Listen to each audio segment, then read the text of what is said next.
and sisters, next topic is what mean of hell. So, brothers and sisters, hell is a concept of first is place of punishment for suffering. 2. Separation from the divine. 3.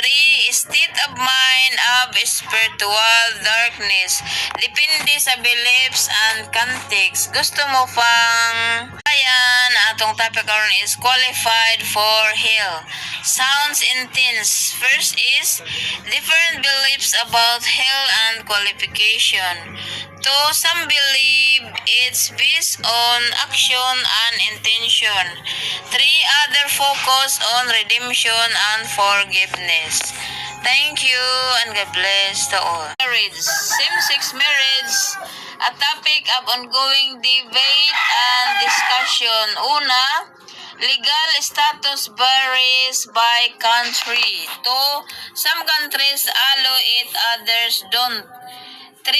Respect for individual rights and freedoms. Pero, mga kaigalaan, ito ang pinagbawal ng Diyos, same-sex marriage.